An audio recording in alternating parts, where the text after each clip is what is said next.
Hi, friends. Thanks so much for joining me today on Foundational Truths. My name is Nayanda. So, today the Lord would have me speak about confidence. He wants you to be confident in your calling. So, I'm going to share with you three specific ways, very practical ways, that you can build your confidence in your calling later on in the video.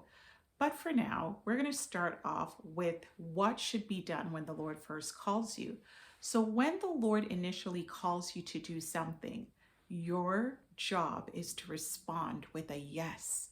Yes, Lord, I will do this. Doesn't matter how afraid I am, Lord. Yes, I'm going to do this. And then you're going to take that first actionable step.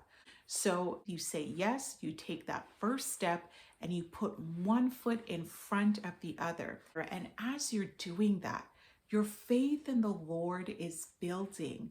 And as your faith builds, He will begin to reveal more of what He would like you to do. He wants you to go deeper and He wants you to take it further. Then He's going to give you more and more details. And not only are you building your faith and your trust in God, but you're also building confidence in the fact that, you know what? Maybe I can actually do this thing that the Lord is calling me to.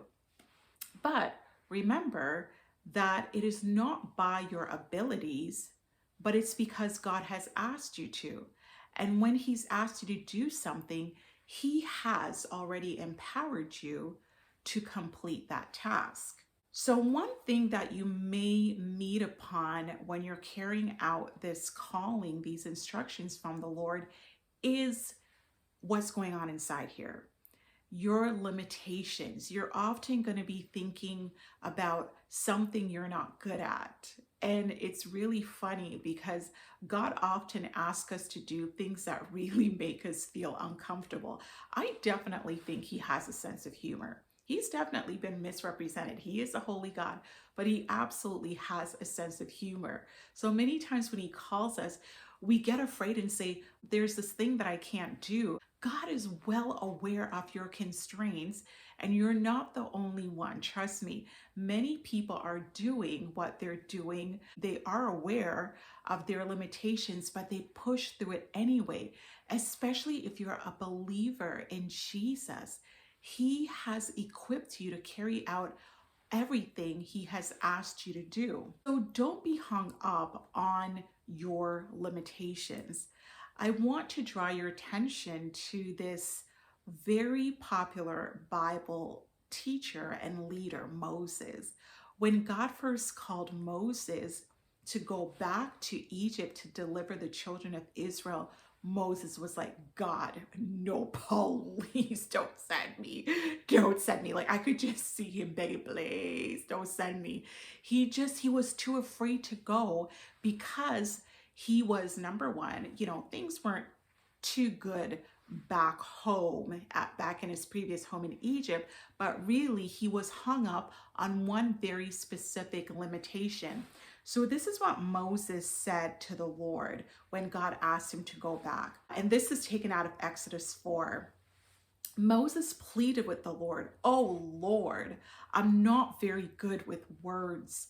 I never have been, and I'm not right now, even though you have spoken them to me, even though I know this is you telling me to go and speak to your people and speak to Pharaoh. I'm no good with words. I get tongue-tied and my words get tangled. I'm slow in speaking. Please don't send me." But this was the Lord's response. The Lord asked Moses, "Who makes a person's mouth? Who decides whether people speak or do not speak, hear or do not hear, see or do not see? Is it not I, the Lord?" And this is what the Lord said after Moses has acknowledged his limitations in his speaking ability. And the Lord essentially saying that, Moses, I am well aware of your issues with your speech. This is what the Lord said. Now go. I will be with you as you speak, and I will instruct you in what to say. So the Lord already knows your constraints, friends. It's probably why he called you in the first place. Yeah, I don't think he knows what he's doing. He's wanting you to fully depend on him in the area he's called you to carry out. And so your limitations will actually help you. Your weaknesses will help you. So the Lord is saying to you, go, go and carry out the thing I have for you. Be confident. Be confident in the call I have for you because I have already empowered you to complete the task. Now, I want to leave you with 3 very practical ways on how to build your confidence in your calling. Number 1, keep doing it over and over again. Keep doing it. If you stop doing it, you're just going to get scared all over and you're going to go back to step 1. Keep doing it over and over again.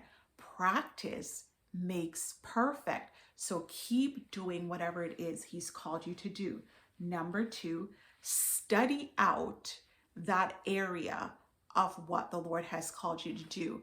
Your knowledge in that area will build, and knowledge, increased knowledge, will also build your confidence. And number 3, keep your mind clear so that your creativity can flow. Our callings are very creative. We can't look at someone and say, oh yeah, I'm going to do what he did or I'm going to do what she did. Maybe we'll do similar work, but our callings are very, very creative, especially during this time. Our callings, our purposes are so very creative. So you have to make sure that you keep your mind clear. You can't be carrying on baggage in your mind, having a weigh down heart. None of that is going to help your creativity. So keep a clear mind so your creativity can flow. All right, friends. So I hope that this has helped you in building your confidence in your calling. And remember, God has called you and he has equipped you to complete the task that he has called you to do. Thanks so much for joining me today, friends. And remember that God still has an amazing plan for your life. Take care. Bye-bye.